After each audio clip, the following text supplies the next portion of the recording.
परम सन्मानियो गुरु रूप गुरु खालसा साध संगत जी, वाहिगुरु जी का खालसा वाहिगुरु जी की फतेह। गुरु के सिंह ने कोया होया मास, कुठिया होया मास कदे नहीं खाना है। यह झटका अक्सर खालसा जी कित्थों चलिया, क्यों चलाउणा पिया? किसे मौके ते ਸਿੰਘਾਂ ਵਿੱਚ ਇਹ ਝਟਕਾ ਪ੍ਰਚਲਿਤ ਸੀ। ਕਾਰਨ ਕੀ ਸੀ? ਮੁਸਲਮਾਨ ਸਾਨੂੰ ਗੁੜ ਅੱਖਰ ਕਹਿਣ ਨਹੀਂ ਸੀ ਦਿੰਦੇ। ਕਹਿੰਦੇ ਸੀ ਇਸ ਵਿੱਚ ਗੁਰੂ ਦਾ ਨਾਮ ਆ ਜਾਂਦਾ ਹੈ, ਇਸ ਵਾਸਤੇ ਰੋੜੀ ਕਹੋ, ਗੁੜ ਨਹੀਂ ਕਹਿਣ ਦੇਣਾ।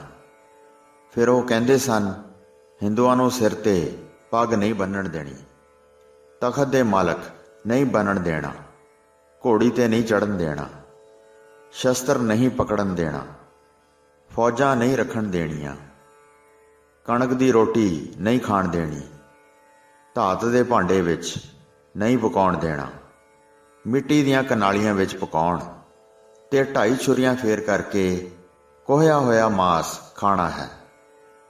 ਧੰਨ ਸਤਿਗੁਰੂ ਸੱਚੇ ਪਾਤਸ਼ਾਹ ਜਿਨ੍ਹਾਂ ਨੇ ਖਾਲਸਾ ਜੀ ਸਾਡੇ ਤੇ ਕਿਰਪਾ ਕੀਤੀ, ਗਰੀਬ ਨਵਾਜ਼ ਸੱਚੇ ਪਾਤਸ਼ਾਹ ਨੇ ਸਭ ਤੋਂ ਵੱਧ ਘੋੜੇ ਦੀ ਸਵਾਰੀ ਨੂੰ ਪਸੰਦ ਕਿਉਂ ਕੀਤਾ?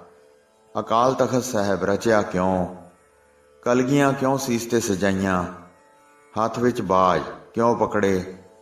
ਸ਼ਸਤਰ ਕਿਉਂ ਪਹਿਰੇ? ਤਖਤ ਸਾਹਿਬ ਕਿਉਂ ਰਚੇ? ਫੌਜਾਂ ਕਿਉਂ ਬਣਾਈਆਂ? ਕਿਉਂਕਿ ਇਹਨਾਂ ਸਾਰੀਆਂ ਹੀ ਗੱਲਾਂ ਦੀ ਮਨਾਹੀ ਕੀਤੀ ਹੋਈ ਸੀ। ਮੁਸਲਮਾਨਾਂ ਨੇ 1100 ਸਾਲਾਂ ਤੋਂ ਰਾਜ ਕਰਦਿਆਂ ਕਰਦਿਆਂ ਨੇ ਹਿੰਦੂਆਂ ਵਿਚਾਰਿਆਂ ਨੂੰ ਇੰਨਾ ਦਬਾ ਦਿੱਤਾ ਸੀ, ਉਹ ਕੁਛ ਨਹੀਂ ਸਨ ਸਕਦੇ, ਬੋਲ ਨਹੀਂ ਸਨ ਸਕਦੇ। ਗੁਲਾਮੀ ਦੀਆਂ ਜੰਜੀਰਾਂ ਵਿੱਚ ਐਸੇ ਜਕੜੇ ਹੋਏ ਸਨ। ਸਵੈ ਰੱਖਿਆ ਜਿਹੜੀ ਸੀ, ਇਹ ਤਾਂ ਸੁਭਾਅ ਤੇ ਵੀਰ ਰਸ ਪੁਣੇ ਦਾ ਸੁਭਾਅ ਮੁੱਕ ਚੁੱਕਿਆ ਸੀ। ਵੱਡੀ ਗੱਲ ਅਹਿੰਸੋ ਪਰਮਾ ਧਰਮਾ ਬੋਧੀਆਂ ਜੈਨੀਆਂ ਆਦਿਕ ਨੇ ਇਹ ਗ੍ਰਹਿਣ ਕਰ ਲਏ। ਮੁਸਲਮਾਨ ਗਊਆਂ ਅੱਗੇ ਲਾਈਆਂ ਹੋਣੀਆਂ ਤੇ ਮਗਰ ਤੋਪਾਂ ਤੇ ਰਫਲਾਂ ਦੇ ਨੇਜ਼ੇ ਤੇ ਭੱਲੇ ਤੇ ਸਾਰਿਆਂ ਨੂੰ ਲੁੱਟ-ਪੁੱਟ ਕੇ ਤੇ ਬਰਬਾਦ ਕਰਕੇ ਮੁੜ ਜਾਣਾ, ਤੇ ਇੱਧਰ ਅਹਿੰਸੋ ਪਰਮਾ ਧਰਮਾ ਚੱਕੀ ਫਿਰਦੇ ਸਨ। ਧੰਨ ਗੁਰੂ ਸੱਚੇ ਪਾਤਸ਼ਾਹ ਨੇ ਸੁੱਤਾ ਹੋਇਆ ਵੀਰ ਰਸ ਆਪ ਜੀ ਨੇ ਕਿਰਪਾ ਕਰਕੇ ਜਗਾਇਆ। ਅਕਾਲ ਤਖਤ ਸਾਹਿਬ ਰਚ ਕੇ ਕਿਹਾ ਕਿ ਇਹ ਝੂਠੇ ਪਾਤਸ਼ਾਹ ਹਨ ਜਿਹੜੇ ਦੁਨੀਆ ਦੇ ਹਨ, ਪਰ ਧੰਨ ਸਤਿਗੁਰੂ 6ਵੇਂ ਪਾਤਸ਼ਾਹ ਨੂੰ ਅਤੇ ਸਾਰਿਆਂ ਸਤਿਗੁਰਾਂ ਨੂੰ ਲੋਕਾਂ ਨੇ ਸੱਚੇ ਪਾਤਸ਼ਾਹ ਕਿਹਾ। ਫਿਰ ਘੋੜੇ ਤੇ ਸਵਾਰੀ ਕੀਤੀ ਅਤੇ ਕਿਹਾ ਕਿ ਅਸੀਂ ਘੋੜੇ ਤੇ ਸਵਾਰੀ ਕਰਾਂਗੇ। ਅਸੀਂ ਸ਼ਾਂਤ ਰਸ ਵਿੱਚ ਰਹਿ ਕੇ ਕੁਰਬਾਨੀ ਕਰਨ ਦੀ ਹੱਦ ਕਰ ਦਿੱਤੀ। ਤਤੀਆਂ ਤਵੀਆਂ ਤੇ ਬੈਠ ਕੇ ਕੋਈ ਸਰਾਪ ਨਹੀਂ ਦਿੱਤਾ, ਉਬਲਦੀ ਦੇਗ ਵਿੱਚ ਬੈਠ ਕੇ ਕੋਈ ਬਚਨ ਨਹੀਂ ਕਿਹਾ, ਤੱਤਾ ਰੇਤਾ ਸੀਸ ਵਿੱਚ ਪੈਣ ਤੇ ਮਨ ਵਿੱਚ ਘਬਰਾਹਟ ਨਹੀਂ ਆਈ, ਠੰਡੇ ਜਲ ਵਿੱਚ ਇਸ਼ਨਾਨ ਕਰਾਉਣ ਤੋਂ ਕਿਸੇ ਪ੍ਰਕਾਰ ਚਿਹਰੇ ਤੇ ਵੱਟ ਨਹੀਂ ਪਾਇਆ। ਜ਼ੁਲਮ ਦਾ ਨਾਸ਼ ਕਰਨ ਵਾਸਤੇ ਵੱਧ ਤੋਂ ਵੱਧ ਕੁਰਬਾਨੀ ਦੇ ਕੇ ਸ਼ਹੀਦਾਂ ਦੇ ਸਰਤਾਜ ਬਣੇ। ਤੇ ਉਹ ਲੋਕ ਜਿਹੜੇ ਹਿੰਦੂਆਂ ਨੂੰ ਇਹੀ ਸਮਝਦੇ ਸਨ ਕਿ ਸਾਡੇ ਬੱਕਰੇ ਹਨ, ਜਦੋਂ ਚਾਹੀਏ ਉਦੋਂ ਅਸੀਂ ਇਹਨਾਂ ਨੂੰ ਕੋਹ ਲੈਣਾ ਤੇ ਵੱਢ ਲੈਣਾ ਹੈ। ਜ਼ਰੂਰੀ ਸੀ ਕਿ ਵੀਰ ਰਸ ਉਸ ਮੌਕੇ ਤੇ ਭਰਿਆ ਜਾਵੇ।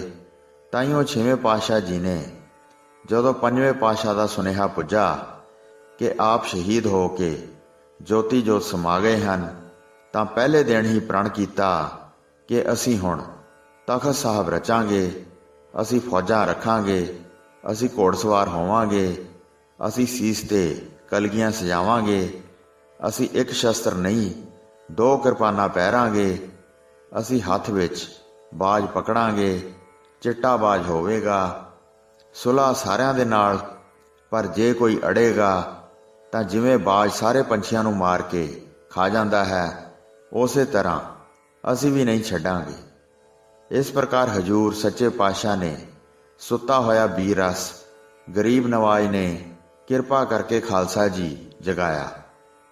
ਸੋ ਉਸ ਮੌਕੇ ਤੇ ਜਿਹੜੇ ਕਹਿੰਦੇ ਸਨ ਕਿ ਕੇਵਲ ਕੁੱਠਾ ਹੋਇਆ ਮਾਸ ਖਾਓ, ਉਸ ਮੌਕੇ ਤੇ ਮੁਕਾਬਲੇ ਤੇ ਝਟਕਾ ਸ਼ੁਰੂ ਹੋਇਆ ਸੀ ਕਿ ਜਿਹੜੇ ਖਾਣਗੇ ਉਹ ਝਟਕਾ ਕਰਕੇ ਖਾਣਗੇ।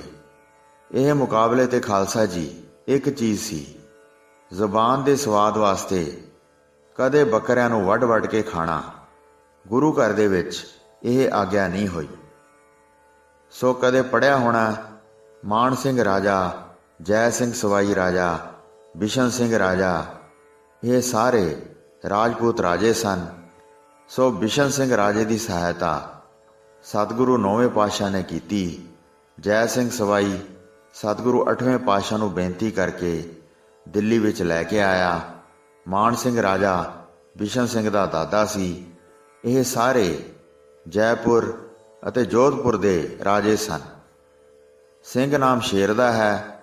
ਮੁਸਲਮਾਨਾਂ ਨੇ ਹੁਕਮ ਕਰ ਦਿੱਤਾ ਸੀ, ਨੌਰੰਗੇ ਨੇ, ਕਿ ਕੋਈ ਵੀ ਆਪਣੇ ਨਾਮ ਦੇ ਨਾਲ ਸਿੰਘ ਨਹੀਂ ਰੱਖ ਸਕਦਾ, ਸਿੰਘ ਨਹੀਂ ਕਹਾ ਸਕਦਾ, ਕਿਉਂਕਿ ਨਾਮ ਰੱਖਣ ਨਾਲ ਜੇ ਕਿਤੇ ਸ਼ੇਰ ਬਣ ਗਿਆ ਤਾਂ ਉਸ ਵਿੱਚ ਕਿਤੇ ਤਾਕਤ ਨਾ ਆ ਜਾਵੇ। ਇਹ ਚੜ੍ਹਦੀਆਂ ਕਲਾ ਵਾਲਾ ਬੋਲਾ ਹੈ, ਇਸ ਵਾਸਤੇ ਸਿੰਘ ਕੋਈ ਨਾਮ ਨਹੀਂ ਰਖਾ ਸਕਦਾ।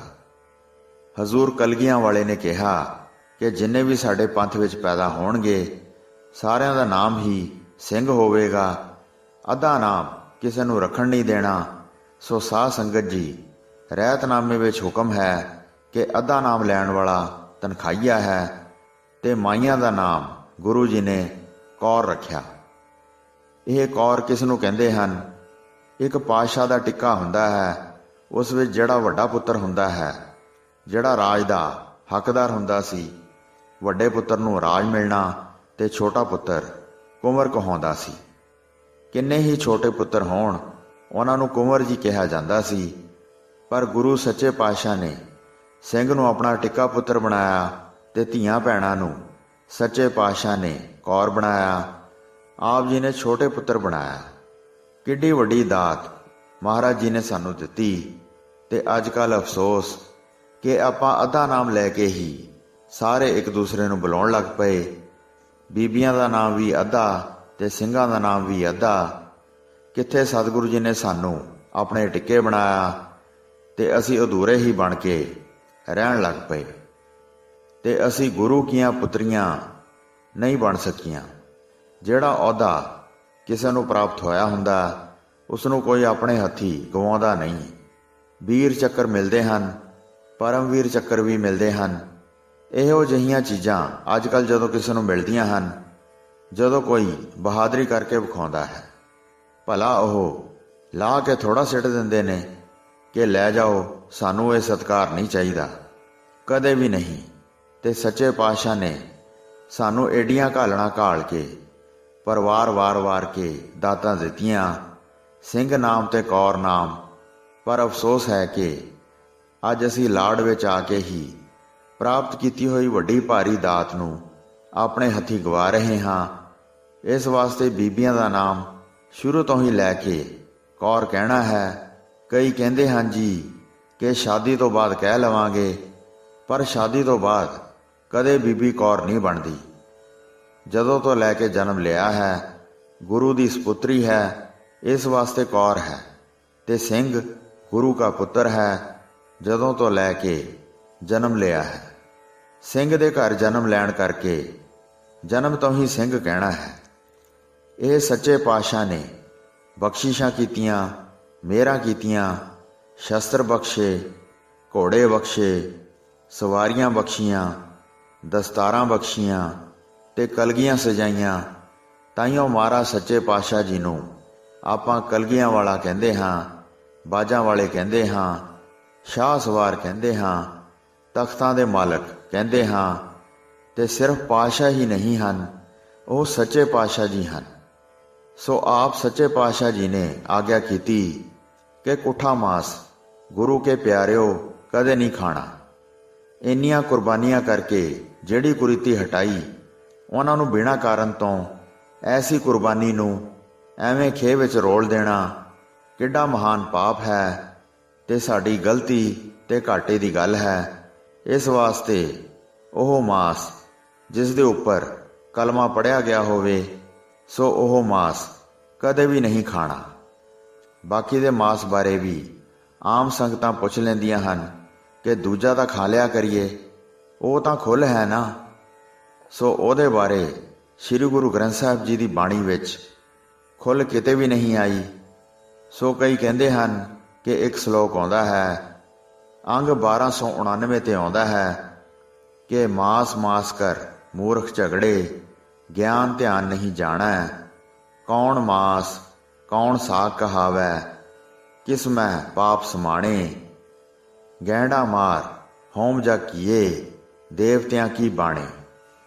ਸੋ ਉਹਦੇ ਅਰਥ ਜੇ ਚੰਗੀ ਤਰ੍ਹਾਂ ਕਰਕੇ ਵੇਖੀਏ ਤਾਂ ਹੋਰ ਹੀ ਨਿਕਲਦੇ ਹਨ। ਮਾਸ ਖਾਣ ਦੀ ਆਗਿਆ ਤਾਂ ਕਿਤੇ ਵੀ ਨਹੀਂ ਆਉਂਦੀ। ਜੇ ਕਿਤੇ ਆਈ ਹੈ ਤਾਂ ਉਹ ਦੱਸ ਦੇਵੇ ਤਾਂ ਚੇਤੇ ਕਰ ਲਵਾਂਗੇ ਉਸ ਪੰਕਤੀ ਦੇ ਅਰਥ, ਬਈ ਇੱਥੇ ਕਿਹਾ ਹੈ ਕਿ ਮਾਸ ਜ਼ਰੂਰ ਖਾਓ। ਕੌਣ ਮਾਸ ਕੌਣ ਸਾਗ ਕਹਾਵੈ। ਇਹ ਪਤਾ ਹੀ ਨਹੀਂ ਕਿ ਮਾਸ ਕਿਸ ਨੂੰ ਕਹਿੰਦੇ ਹਨ ਤੇ ਸਾਗ ਕਿਸ ਨੂੰ ਕਹਿੰਦੇ ਹਨ। ਸਾਧ ਸੰਗਤ ਜੀ, ਸਾਗ ਉਹ ਹੈ ਜੋ ਧਰਮ ਦੀ ਕਿਰਤ ਕਰਕੇ ਆਪ ਖਾਣਾ, ਉਹ ਸਾਗ ਹੈ, ਤੇ ਮਾਸ ਉਸਦਾ ਨਾਮ ਹੈ। ਹੱਕ ਪਰਾਇਆ ਨਾਨਕਾ, ਉਸ ਸੂਅਰ ਉਸ ਗਾਏ, ਗੁਰ ਪੀਰ ਹਾਮਾ ਤਾਂ ਭਰੇ, ਜਾਂ ਮੁਰਦਾਰ ਨਾ ਖਾਏ। ਸੱਚੇ ਪਾਤਸ਼ਾਹ ਨੇ ਸਾਗ ਤੇ ਮਾਸ ਦਾ ਨਿਰਣਾ ਕੀਤਾ। ਮਾਸ ਕਿਸ ਨੂੰ ਕਹੀਦਾ ਹੈ ਤੇ ਸਾਗ ਕਿਸ ਨੂੰ ਕਹੀਦਾ ਹੈ, ਤੇ ਫਿਰ ਹੋਰ ਕਈ ਥਾਵਾਂ ਤੇ ਮਨ੍ਹਾ ਕੀਤਾ ਹੈ। ਅਤੇ ਹਜ਼ੂਰ ਸੱਚੇ ਪਾਤਸ਼ਾਹ ਜੀ ਨੇ ਫਿਰ ਹੋਰ ਕਈ ਥਾਵਾਂ ਤੇ ਇਸ ਨੂੰ ਮਨ੍ਹਾ ਕੀਤਾ ਹੈ। ਇਸੇ ਤਰ੍ਹਾਂ ਹੀ ਅੰਗ 1350 ਤੇ ਇਹ ਸ਼ਬਦ ਸੁਸ਼ੋਭਿਤ ਹੈ, ਜੋ ਸਭ ਮੈਂ ਏਕ ਖੁਦਾਏ ਕਹਿਤ ਹੋ, ਤੋ ਕਿਉਂ ਮੁਰਗੀ ਮਾਰੈ। ਇਸੇ ਤਰ੍ਹਾਂ ਅੰਗ 898 ਤੇ ਇੱਕ ਹੋਰ ਸ਼ਬਦ ਆਉਂਦਾ ਹੈ, ਮਹਾ ਕਸਾਬ ਛੁਰੀ ਸੱਟ ਪਾਈ। ਸੋ ਇਸੇ ਤਰ੍ਹਾਂ ਅੰਗ 1377 ਤੇ ਕਬੀਰ ਸਾਹਿਬ ਦਾ ਇੱਕ ਹੋਰ ਸ਼ਬਦ ਆਉਂਦਾ ਹੈ, ਕਬੀਰ ਭਾਂਗ ਮਾਛੁਲੀ ਸੁਰਾਪਾਨ ਜੋ ਜੋ ਪ੍ਰਾਣੀ ਖਾਹੇ, ਤੀਰਥ ਵਰਤ ਨੇਮ ਕੀਏ ਤੇ ਸਭੈ ਰਸਾਤਲ ਜਾਹੇ। ਸਾਧ ਸੰਗਤ ਜੀ, ਇਹ ਸਾਰੀਆਂ ਗੁਰੂ ਕੀ ਬਾਣੀ ਦੀਆਂ ਪੰਕਤੀਆਂ ਹਨ। ਸੋ ਖਾਲਸਾ ਜੀ, ਗੁਰਬਾਣੀ ਵਿੱਚ ਕਿਤੇ ਵੀ ਮਾਸ ਖਾਣ ਦੀ ਆਗਿਆ ਨਹੀਂ ਹੈ। ਮਨ੍ਹਾ ਜ਼ਰੂਰ ਥਾਂ ਥਾਂ ਤੇ ਸ੍ਰੀ ਗੁਰੂ ਗ੍ਰੰਥ ਸਾਹਿਬ ਜੀ ਵਿੱਚ ਕੀਤਾ ਹੋਇਆ ਹੈ। ਸੱਚੇ ਪਾਤਸ਼ਾਹ ਸ੍ਰੀ ਗੁਰੂ ਨਾਨਕ ਦੇਵ ਸਾਹਿਬ ਵੇਈ ਨਦੀ ਵੱਲ ਨੂੰ ਜਾ ਰਹੇ ਹਨ। ਕਾਜ਼ੀ ਨੇ ਕੁਕੜੀ ਜ਼ੇਵਾ ਕੀਤੀ ਹੈ, ਅਚਨਚੇਤ ਹੱਥ ਵਿੱਚੋਂ ਛੁੱਟ ਗਈ। ਗਰਮ ਗਰਮ ਕੁਕੜੀ ਨੇ ਉਡਾਰੀ ਮਾਰੀ, ਖੂਨ ਦੀਆਂ ਛਿੱਟਾਂ ਜਾਮੇ ਤੇ ਪਈਆਂ, ਪਲੀਤ ਹੋ ਗਿਆ ਤੇ ਅਪਵਿੱਤਰ ਹੋ ਗਿਆ ਤੇ ਉਸਨੇ ਲਾ ਦਿੱਤਾ। ਮੁਸਲਮਾਨ ਜਦੋਂ ਜ਼ੇਵਾ ਕਰਦੇ ਹਨ ਉਦੋਂ ਇਹ ਸਾਰਾ ਖੂਨ ਨਿਚੋੜ ਕੇ ਤੇ ਫਿਰ ਬਾਕੀ ਦੇ ਗੋਸ਼ਤ ਨੂੰ ਖਾਂਦੇ ਹਨ। ਉਹ ਖੂਨ ਨੂੰ ਬਹੁਤ ਮਾੜਾ ਸਮਝਦੇ ਹਨ।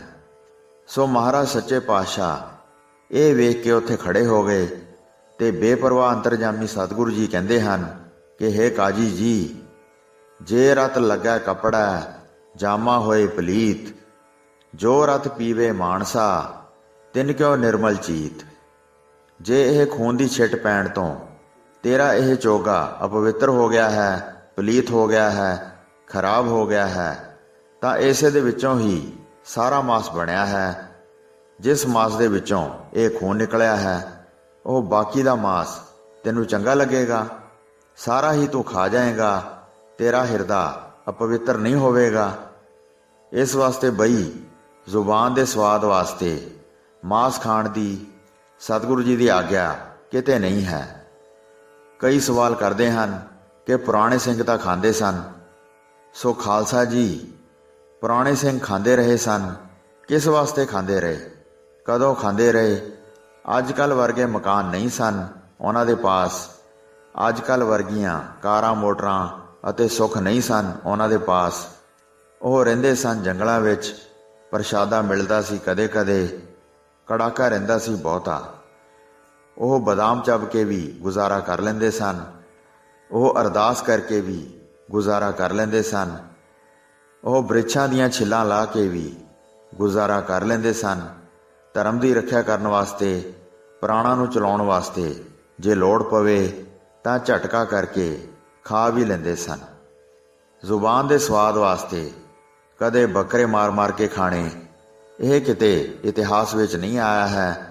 ਇਸ ਵਾਸਤੇ ਖਾਲਸਾ ਜੀ, ਬਾਕੀ ਦੀਆਂ ਗੱਲਾਂ ਤਾਂ ਸਾਰੀਆਂ ਛੱਡ ਦੇਣੀਆਂ।